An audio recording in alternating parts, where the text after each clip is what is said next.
أكبر الله أكبر الله أكبر أشهد أن لا إله إلا الله أشهد أن لا إله إلا الله أشهد أن محمدا رسول الله أشهد أن محمدا رسول الله حي على الجهاد حي على الجهاد حي على الفلاح حي على الفلاح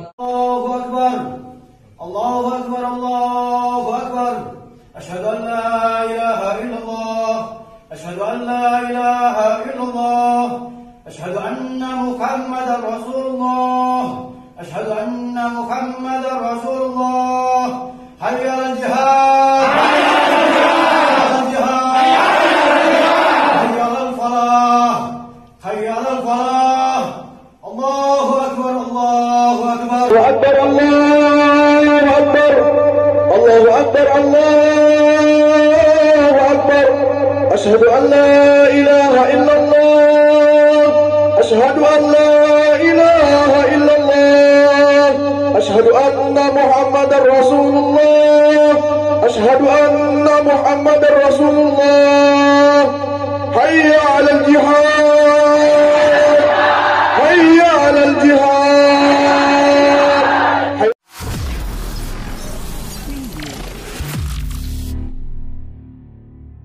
Assalamualaikum warahmatullahi wabarakatuh. Hamdan wa syukurillah. Wassalatu wassalamu ala rasulillah. La hawla wa la quwwata illa billah, amma ba'du.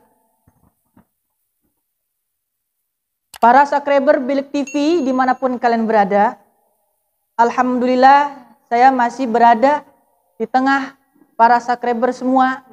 Semoga kalian dalam keadaan sehat walafiat. Amin amin ya rabbal alamin.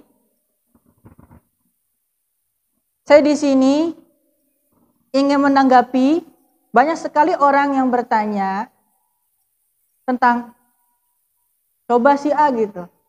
Dia kan kasih tanggapannya bagaimana gitu tentang kisruh yang sedang viral saat ini, yang mana azan dikumandangkan dengan menggunakan lafaz yang lain. Gitu. Terus bagaimana itu? Oke. Yang pernah saya ketahui, azan tersebut sudah memiliki lafaz yang dikhususkan, yang telah dikhususkan. Dan sigotnya pun sudah ditentukan oleh Kanjeng Nabi Muhammad sallallahu alaihi wasallam. Ketika ada seseorang yang melantunkan azan tidak sesuai dengan redaksi yang diajarkan oleh Rasulullah sallallahu alaihi wasallam, itu termasuk dalam keadaan hal yang dimakruhkan. Sebagaimana juga yang tercantum dalam kitab Nihayatuz Zain karangan Syekh Nawawi Al-Bantani, karangan asli orang Banten ini. Dalam kitabnya Shahifah 98 mengatakan wa makruhatul adzani wal iqamati. Ada beberapa kemakruhan di dalam adzan dan iqamah. Salah satunya wa ayyuqala fihima hayya ala khairil amali. Salah satunya seseorang tersebut melantunkan azan tersebut dengan menggunakan hayya ala khairil amali. Kama qad yaqa'u dzalika ba'da hay'alataini. Sebagaimana terkadang hal tersebut terjadi setelah lafaz hay'alah. Ketika hayya ala shalah, hayya ala shalah, hayya ala falah, kemudian hayya ala khairil amali. Dalam konteks di sini, Syekh Nawawi mengatakan hal tersebut itu dimakruhkan. Bahkan Syekh Nawawi tersebut, kalau hayya ala shalah tersebut dan hayya ala falah digantikan dengan menggunakan lafaz hayya ala khairil amali, di sini mengatakan adalah fala yasihul adzanu wala iqamatu. Tidak sah adzan dan iqamahnya. Li'anna taraka kalimatin minhuma mubtilun lahuma. Karena sungguh hal tersebut sudah meninggalkan lafaz yang telah disyariatkan oleh Nabi Muhammad sallallahu alaihi wasallam.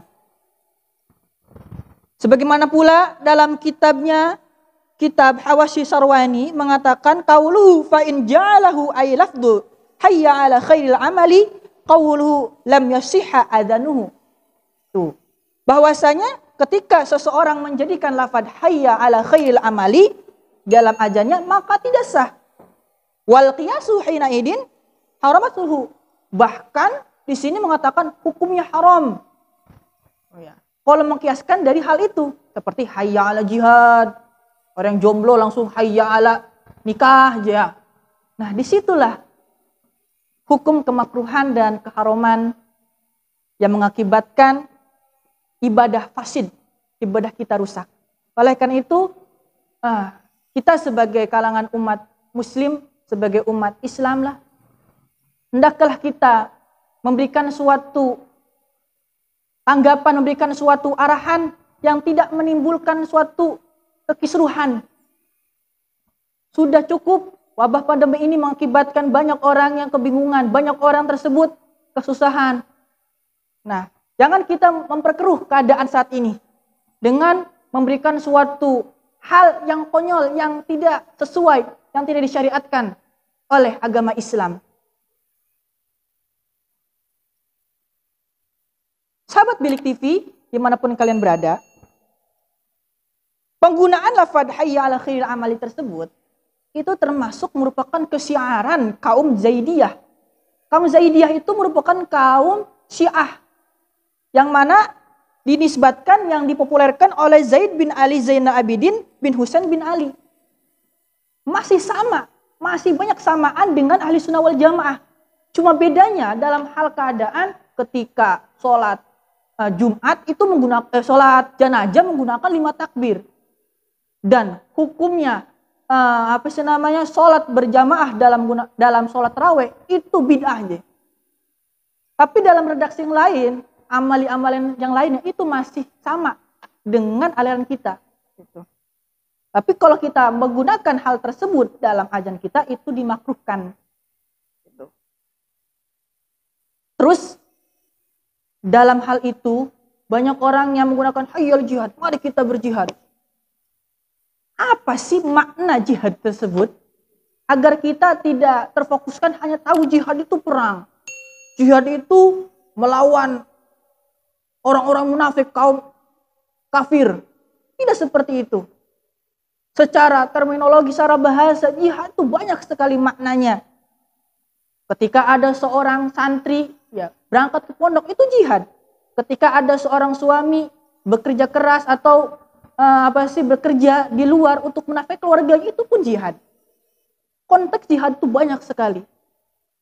Tapi Rasulullah SAW menggambarkan jihad yang paling utama adalah jihad melawan hawa nafsu.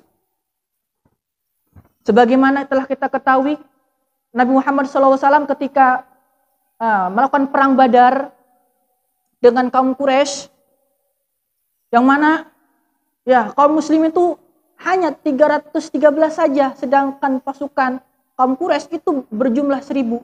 Yang alhamdulillah kaum Islam dapat menangkan perangan tersebut. Tetapi hal tersebut tiba-tiba Rasulullah SAW berkata, "Roja'na ila jihadil asgori ila jihadil akbari." Sontak, kaum muslimun tuh merasa heran. Tiba-tiba Rasulullah SAW berkata seperti itu.